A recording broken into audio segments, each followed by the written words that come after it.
Okay, so for my in-depth review of the game, I'm gonna go over my likes, dislikes, uh, maybe some random thoughts, and my final thoughts near the end. So I'm gonna start with mentioning something that's small, but that a lot of people probably aren't gonna point out because it's really, really small. And to me, it's small things like this that really help me enjoy a story, especially. So when you're listening to the story dialogue, it automatically progresses once the dialogue is done translating. So like you don't have to keep hitting a button to make it go. It just does it automatically, which to me is pretty good because then I can just chill and just listen to the story. Not many people care about that, but like I said, small things like that matter to me. Customization is pretty decent. So at the start, the only kind of actual character customization you have is at the very start of the game. Uh, the one downside is it is tied to your main stats, but if you build your green resistance, which is the biohazard resistance, if you build that up enough and you go into a biohazard area, you will find these pools of biohazard waste that you can jump into, and then you can change your appearance without it affecting your skills. Although keep in mind this doesn't change your race. It only changes how the race that you chose selected looks. Next up is voice acted quest. Every single quest is voice acted, whether it's a side quest or not. The caveat to this is it's the same person who literally voices every single thing in the game. Because the way they deliver the story is a big problem for a lot of people, me especially, after a while. It's where everybody speaks this gibberish language. Even your own so called mom and dad, which they call Muma and Popsy, which I thought was fucking adorable. Everybody, including yourself, you can't with that, and that honestly doesn't make any sense. Like I would get it from a standpoint, but you're gonna sit there and tell me that I can't understand my own mom and dad. Like, come on now. But I digress. Everybody speaks this gibberish language. The only way you can understand it is through the narrator, which I'm assuming is the little cricket on your shoulder. Basically, he paraphrases or translate everything they say. Of course, it doesn't start until after they finish talking. But there is an option, there is an option to turn off the gibberish completely, which speeds up the narrator a little bit, which is probably what you're seeing in my video right here. The other option is you can just turn both of them off. Apparently, you can also turn down how frequent the narrator talks, because honestly, I get what they're trying to do, but at the same time, he makes these most random quotes that really make no sense and are kind of pointless. So I ended up just turning that off completely.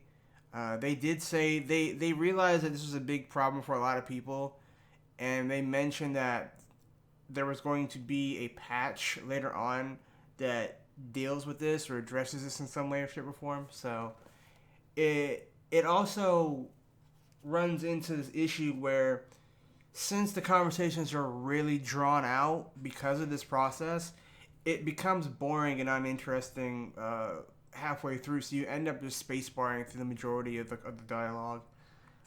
The I guess this is a bad thing and a good thing at the same time, where you don't actually have to sit through all of the dialogue to actually understand what's going on, though. By the time you're at the end of the game, you're gonna understand basically what's going on in a nutshell. So, like I said, bad thing that you don't have to actually understand the listen to the entire story to get it, and a good thing that you don't have to listen to the entire story to get it. Now, the animations are kind of 50-50 for me. Now, I think I like all of the combat animations and some of the other miscellaneous animations, but there are certain animations that I'm like weird champ on. One in particular is the only way you can actually scale a mountain is by finding these little peg hooks that are stuck in the side of the mountain, spray painted yellow. And when he tries to jump up them, it looks like he's spazzing or he's humping the wall. Especially if it's more than like three peg hooks, he moves really fast and it looks really off. And it's just weird.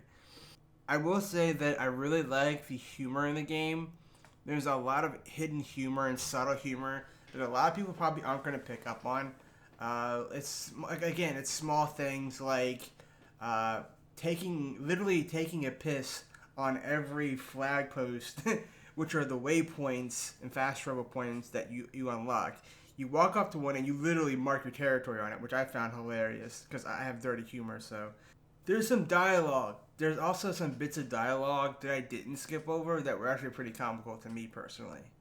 Then there's my favorite part. I think would have to be the Elvis Weasel. You'll experience this at the beginning of the game when you go back in time and one of the characters shows his younger self and he's dressed like Elvis. And like I said, he sounds like Elvis, but like I said, everybody talks in this gibberish speak, right? So basically, he sounds more like. He'll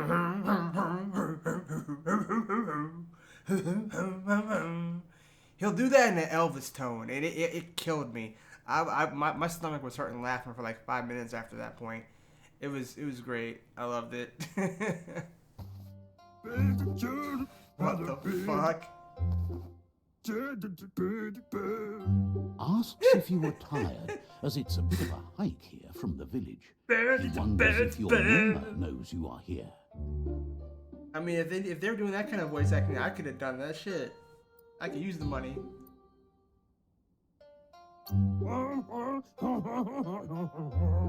Sounds like he thinks she does, despite your heart growing dark.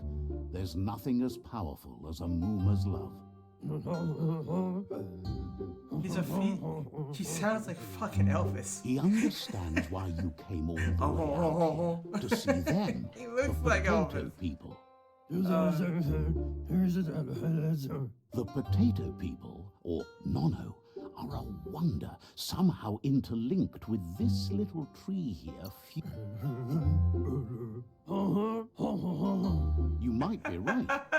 Like potatoes, they're packed with energy, an excellent source of heat. This shit is killing me. The Nono prefer to hide in glitter grass. He says you should get over there and ruffle it. See if you can make... Adding to that, the game has some really colorful, unique character personalities.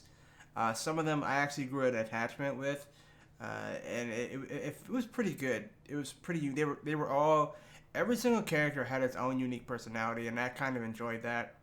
Okay, so now if you're a loot goblin, if you're a person who walks all over the area and you're like, ooh, piece candy, ooh, piece candy, ooh, piece candy, ooh, piece candy. There's a lot of candy to be had in this game. There's a crap ton of loot. The only problem is that it doesn't seem to scale as you progress. So if you're like level 15, level 20, you're gonna be getting like stuff that has no benefit to you at all. But there is a wide variety of armor sets for like different builds, which is good. I would probably say another good fun part of the game, but also has its downsides, is the crafting system. The crafting system is pretty fun. Once you get into it, it takes a while to find stuff for it. But once you do it, it's pretty fun. I just wish they would have allowed me to modify a lot of the ultimate weapons, or same goes for like a certain amount of armor. Because the issue is, I found with the crafting is that since I like the martial artist combat system, and I like the unarmed gloves, you can't really use them as long as you want to because they become irrelevant after a while based off of DPS and stuff. And there are some perks that can help you with your unarmed combat, but I'm not entirely sure if it actually counts because the gloves are classified as two-hand, and unarmed is no weapon. So I'm not entirely sure if they work or not. I am doing another playthrough to try and see if it makes a difference, but I don't know. But the same thing goes for some armor. Like, I wish I could have, I had some armor that was really good, but it wouldn't let me modify it, so after a while, it kind of got irrelevant. Honestly, I think they should have just made everything customizable, period. Like, I get it, some things can only be customized to a point, but if I can think of it, I'm pretty sure a paid developer can think of ways to improve or customize a gauntlet. Another good point was the mount controls feel very fluid. Now, when I say this, I mean like the Goo Glider, which is basically your ski jet. The amount of customization in the ski jet is pretty cool. Like I ended up having like a dragon head on mine, which is pretty tight. And the controlling felt really fluid, realistic, and it felt really satisfying whizzing past a buoy and grabbing some junk and hauling it off, and then making a U-turn back to pick up the loot. It was pretty solid. Like I really enjoyed it. The mount controls were very fluid as well. The land mount, that is, which was pretty cool. You have a wide variety of mounts to choose from, which are pretty neat. I'm not going to go into how many because it's kind of spoilers, so because I think most of them are tied to story. So yeah. Now I would say with the one of the only few things satisfying about the combat is pulling off a good air combo. There are some good air combos that you can pull off with any of the weapons, so that's also pretty satisfying.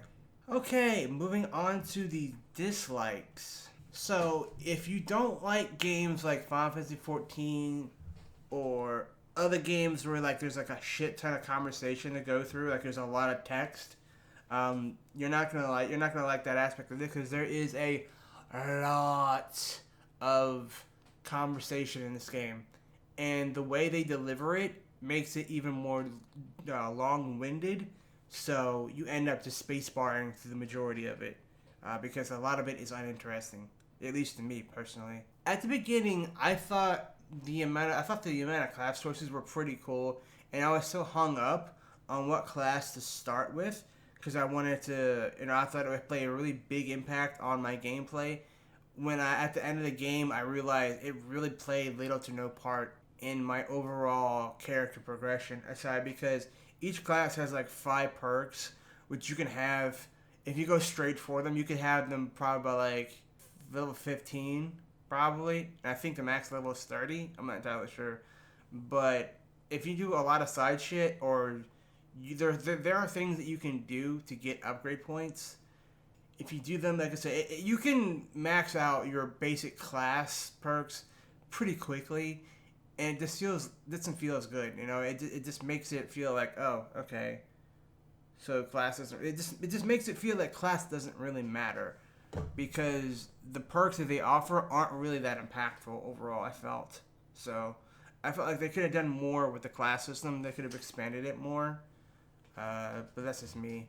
Now, at the beginning of the game, they will tell you something about melee locking, but it's not like a true lock system. Because it's actually pretty annoying, to be honest, because you can't actually lock on someone. It's not a traditional lock on, which makes melee combat and especially gunplay quite annoying. I wish they would have just opted for an actual lock feature instead of whatever it is that they did. It would make the combat feel a little bit less of a pain in the ass. Another issue with the combat is not all the weapons feel impactful. I think part of this is due to the terrible sound profile, but other than that, it's just that a lot of the weapons didn't really feel that satisfying to hit with. I would feel like the only weapons that felt satisfying probably was the two-handers. I actually kind of felt the heaviness behind the two-hand swings. Again, it didn't feel entirely satisfying because of the sound profile. So I'll get right into that. So the issue with the sound profile is that it has an overall muffled feeling to it and not a lot of impactfulness to it, which makes the combat feel floaty to a point. There are also times where sound effects should be there and they're not there. I actually thought the issue with the sound was me from when I first started because I had just started the game on a new pair of headphones. And I wasn't sure if the muffled noises was me, but then I had people constantly coming in the stream like, why does this sound muffled? Like it's being muffled by a pillow. And then other creators that I follow, like Code Carnage, and they mentioned the same thing. So I was like, okay, so it's not me then. Thank God, because I was about to return these headphones. But I think they should probably work more on the sound profile to make the combat feel more impactful and fix those missing sounds. Uh, I'm not a developer, but I feel like or some of the keys to impactful combat is probably a good sound profile and animations. Now, the game doesn't feel like it lives up to its $60 price tag, which is normally a AAA price tag, is what they call. It feels like it's lacking a lot of features. I feel like the game was kind of rushed out and not fully fleshed out. Even though the game was delayed for 2 years, I still feel like it was rushed in a sense. I feel like they could have done more with some of the aspects in the game, like the crafting, the armor modification, the weapon diversity, uh, character progression, and stuff like that. There was a lot of features of the game that felt like they were cut short for a lack of time and lack of manpower as well. Because apparently the main team was 20 people, but some other people were saying that they outsourced some of the work, so it was probably more than 20. But at the same time, it was still a small team. Overall, I feel like the game was kind of rushed. So like, is it worth $60? No, I would say $40 is more of a fair price, and that's not me downplaying the developer's hard work. It's just simply what me as a consumer feel like the game is worth from what I played and what it offers and how well it's all fleshed together. And honestly, I just don't feel like it's worth $60. And I feel like it would be more of like a $40 to $45 title, and I do feel like it would be more people would be more lenient towards it if it was, because I do know that the reviews are kind of like 50-50 on it. I'm not entirely sure where mine's gonna land, but I'm just giving my honest opinion on it. So these are like all the notes that I jotted from like my 34 plus hour playthrough. So I just feel like the game doesn't live up to its $60 price tag. And then to add to that is that the world is pretty big. I would say it's moderately big for an RPG, but it also feels empty at the same time. Because even though there's a crap ton of side quests to do and stuff to explore, a lot of the areas look like they're just there for scenery, and which is fine, but at the same time, it's like, cool, but you're taking up all this real estate for nothing. Like, there's nothing to do here, like, and there's times where you can do that, right?